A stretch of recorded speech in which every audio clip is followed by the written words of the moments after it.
Hello, and welcome to the very first episode of Kapow. I'm Sonya. I'm Al. And each and every week, Al and I will be taking a look at comics, collectibles, and cartoons, letting you know what you should be reading, watching, and collecting. This week we'll be looking at Supurbia and Night Force. Plus, anime fan and movie buff Ray will be joining me later to let me know about the new DC Warner cartoon Doom. Yeah. Is it worth watching, or is it in fact doomed? Then you're damn fools. But before that, we're going to have a look at Flashpoint.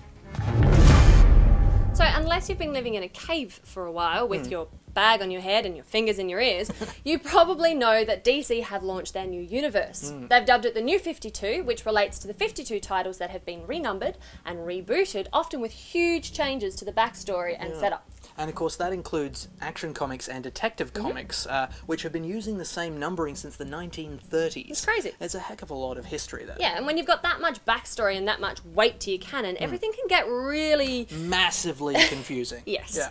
So it makes sense that they have launched off into a new series. The New 52 is now at about issue 6 or 7. Yeah, about that. Some with great success and some with not quite so much. Okay, but we'll be looking at specific New 52 titles later. First of all, we're going to be looking at Flashpoint, the DC crossover event which started the whole thing. Yeah, so Flashpoint is written by Jeff Johns with art by Andy Kubert, and it focuses around Barry Allen, the Flash. Yeah, now Barry wakes up in a dark alternate universe of his own reality and discovers, among other things, that Batman is now killing criminals. Yeah. Wonder Woman and Aquaman are waging war against each other. The Atlanteans have sunk Western Europe into the ocean, and the Amazonians have claimed the United Kingdom for themselves. Yeah, besides all this, nobody's even heard of Superman. No, and Barry Allen's mother is still alive. Ah, yes. Now, DC fans may already be aware, Nora Allen, Barry's mother, was murdered when he was a child, and his father was wrongfully imprisoned for her murder. The real killer, the evil Professor Zoom, the Reverse Flash, was the man who actually came back in time, as he loved to do, to try and mess up Barry's life. Yeah. So Barry wakes up, takes all this in, and decides to fix it. And, you know, I was a little bit concerned going into this one.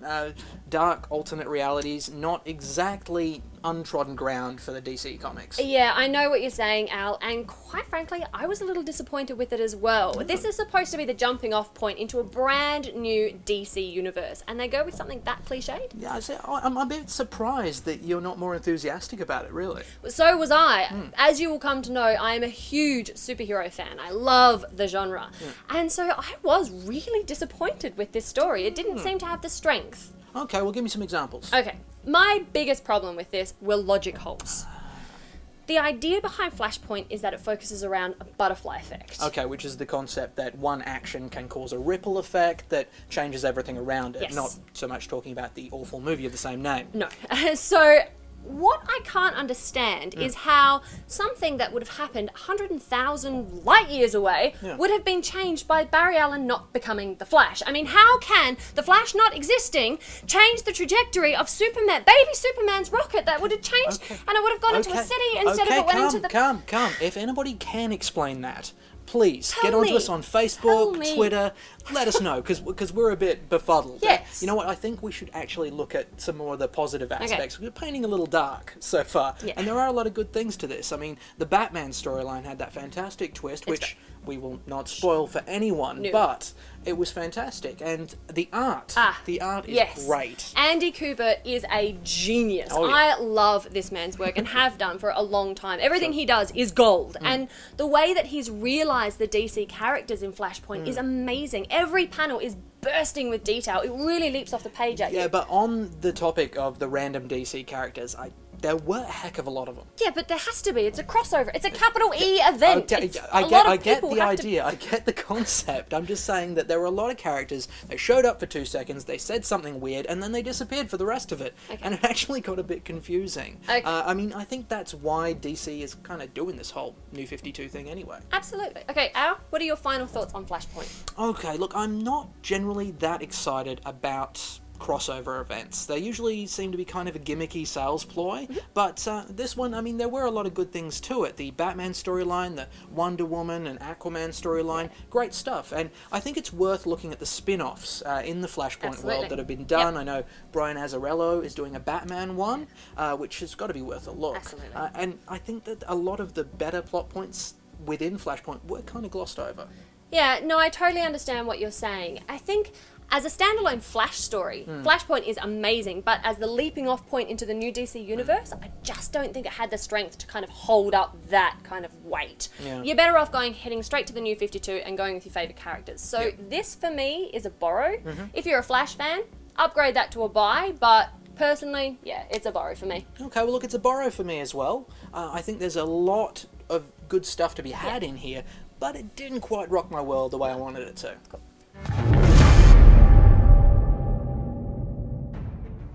The supernatural can be a tricky thing to do in any genre, but in comic book form, it often seems to fall back on the obscure and nonsensical. Yeah, it can be a bit tricky. I mean, I've noticed that there's not that many titles that do it that well. No, which is strange, because we're more than happy to accept people flying through the air, men from Mars, but when it comes to ghosts and demons and the like, it can be a little hard to swallow. Yeah. So Night Force is a 7-part series written by Marv Wolfman. Great name. Fantastic name. And illustrated by Tom Mandrake. Which is another great name. Yes, and it focuses on a group of people, the eponymous Night Force, who get together to fight supernatural baddies. You know, it's interesting that this is a reimagining of a previous work, but is actually done by the same writer. Yeah. That actually put me on the back foot to start with. I kept thinking, why reimagine your own work? Well, you know, maybe he came up with some new ideas that he wanted to try out, or didn't really trust anybody else with his characters. Well, maybe, but all I can say is if this is the improved version, I would hate to see the original. Yeah, okay, we get to rating at the end, remember. Okay. So, the first issue of Night Force introduces us to some of the characters. We've got Baron Winters, who is a shadowy, mysterious sorcerer who lives in a massive mansion with a cheetah, which is called Merlin, that he talks to. Seriously, can we get to the part where I rip on this? No. There's also Zoe Davis, a young woman with a shadowy, unknown past, and Jim Duffy, a policeman who's days away from retirement, who also has a shadowy past. Are we getting the themes yet? Yeah, they're not very subtle. It's basically painted on the walls. Yeah. We see Zoe being rescued by Jim Duffy. Then they're in the hospital, and then they're magically transported to the Baron's mansion, where they are menaced by FBI agents and actual shadows. Tom Mandrake really likes shadows. Yeah, seriously, it got a bit ridiculous for me. Is there a single frame in this whole book where we actually see someone's whole face? I don't think so. No, it got a bit farcical. Every single time you see somebody, half their face is hidden by shadow, as if somehow that hints at some dark, unknowable secret. Yeah, which it probably does. Yeah. The question is, are you going to be bothered to finish the series to find out what that is? No. No, So- I'm not. So, Al, I'm sensing that you didn't really like this comic. Ah, well then you have more supernatural juice than this story did. Look, I found this very weak, and the cliche of it all, the cop that's a couple of days away from retirement, and the talking cheetah. Yeah, no, wait, does the cheetah actually ever talk? I mean, the Baron talks to the cheetah, it says purr and growl, and he responds like it... I talk to my cat like that. Which, I mean... again, is actually a bit more creepy than this story manages to be. Look, I'm not even going to waste any more time on this one. I'm sorry. This is a bury for me. I got very little out of it. The story was weak and plodding and not at all interesting. The characters were cutouts. Even the art, most of it was just shadows. So I have very little to get out of this one. Okay, well, look, there were a couple of panels that I did actually like. The Mandrake... They didn't have shadows in them, funnily enough, but Mandrake managed to make a little bit of movement out of it. Yeah. But having said that, I'm actually going to go a step further. Ooh. This is a burn for me. Ooh. The story is meandering, the plot is nonsensical, the characters are cutouts, like you said. Don't even bother with this. It's about as creepy as a picnic with Bambi. Actually, that would creep me out a lot. It's only because you have a deer phobia. You said you wouldn't tell anyone about that. I lied. Look, if you want to be creeped out by a comic, go get Joe Hill's Lock and Key. It's a much better book than this. It is.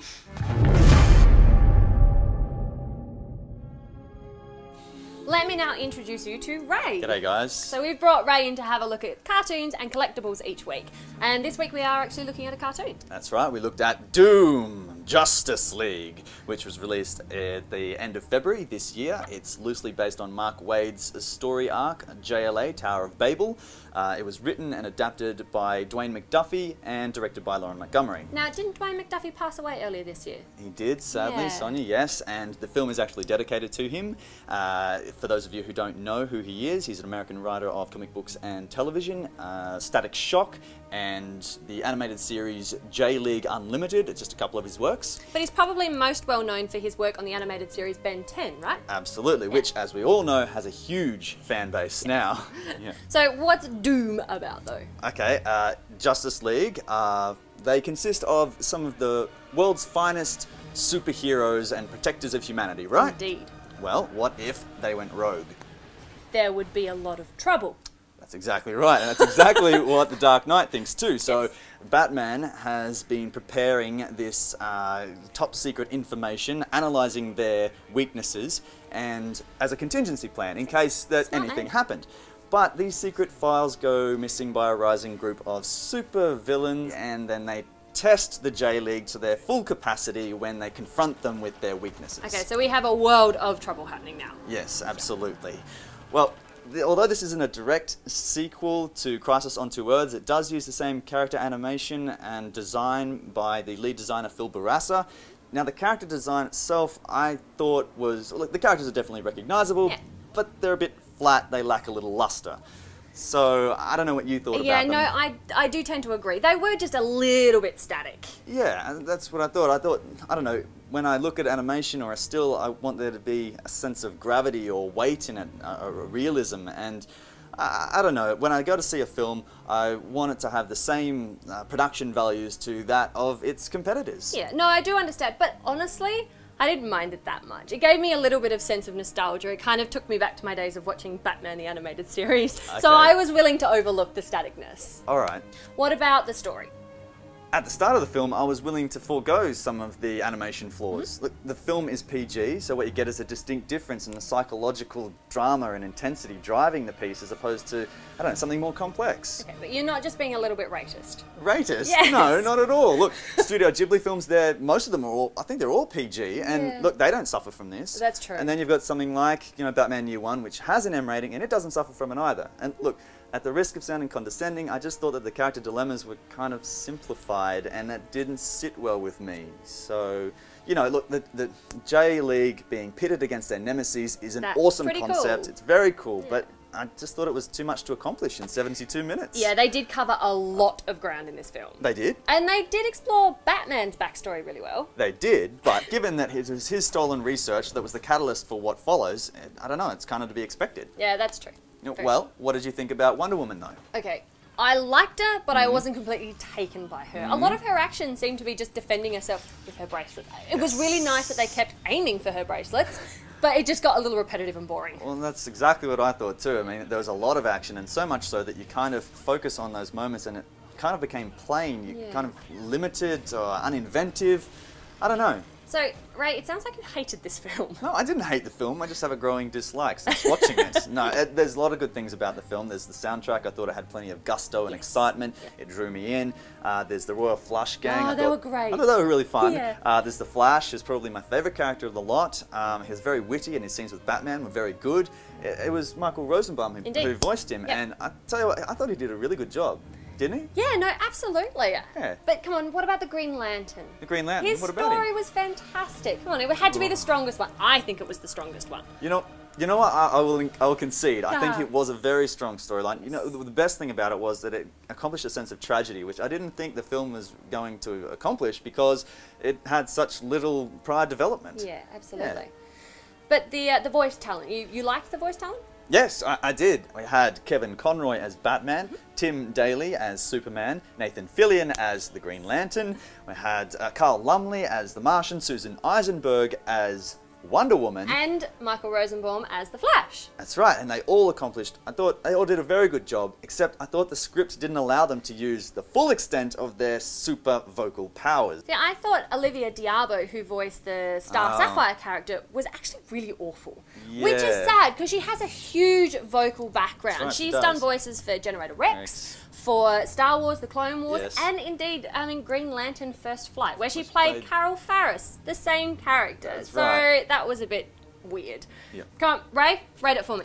Okay, unfortunately I'm going to be pretty harsh. I thought that the fans will probably get some fluffy entertainment out of it. Newcomers probably won't get much from it at all. I thought there were too many characters to try and cover in 72 minutes. Yeah. It just felt too heavy and light at the same time. I don't know, it just, I expected a lot more from it and it didn't deliver. So I'm going to have to say bury it. Oh, that's harsh. No. Look, yes, it is. No. Look, yes, it's very kitschy, but it's also kind of funny. It's got that nostalgia to it. Yeah. I didn't mind the static animation. Like I said, it takes me a little bit of a trip, but it is very kitsch. I mean, when the Legion is rising out of the swamp, all I could hear in my brain was, "Meanwhile at the Legion of Doom."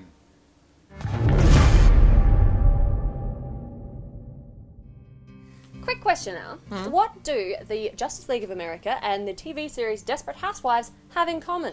I'm hoping the answer is absolutely nothing. And you would be wrong, sir. The answer lies in Supurbia, a 4-part series written and created by Grace Randolph with art by Russell Dortman. Supurbia focuses on the wives, the girlfriends, the husbands, and the children of these massive guys called the Meta Legion, who all just happen to live on the same suburban street. And you write about the connection to the Justice League, Sonya. With the Meta Legion, there's a lot of recognisable character archetypes. You've got the Superman-themed Sovereign, you've got the Batman-themed Night Fox, and you've got the Wonder Woman-themed Batu, daughter of Bright Moon. She's and awesome. that's just to name a few of them. Yeah, which makes total sense in the frame of this book, because they're actual background to this story. Yeah, and it's an interesting enough premise, but it has a limited degree of success. And see, and you're wrong again. Really? Yeah. Do you want to hear why I think No. that? No, well, tough, because you're going to.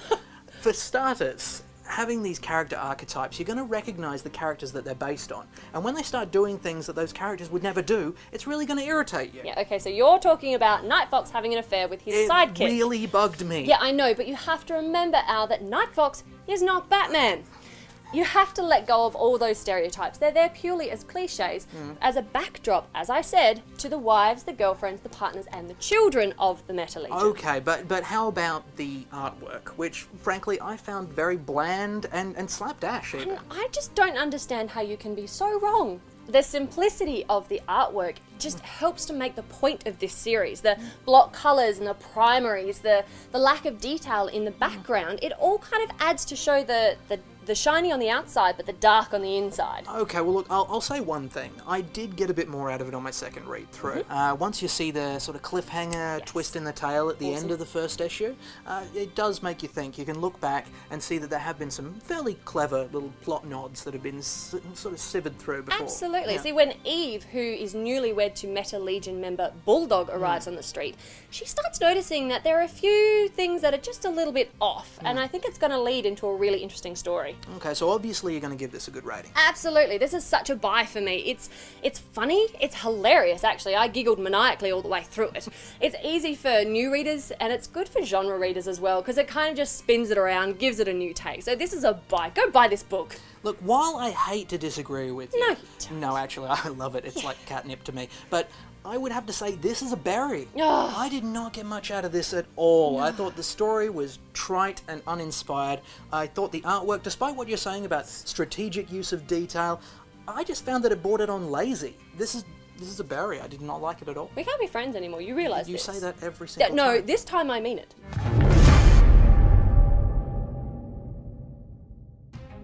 Okay, that is us for this week, guys, but we will be back next Wednesday with a look at A God Somewhere and Deadpool Dead. Absolutely, but in the meantime, don't forget to like us on Facebook, follow us on Twitter, let us know what you think of the show. What do you want to see more of? What do you want to see less of? Oh, and can't forget this, Sonya, if you do like us on Facebook or follow us on Twitter within the next month, you go in the running to win this very exciting Batman statue from the guys at Play Arts. So get on board with that. Absolutely. Thanks for watching, everyone, and we will see you next week.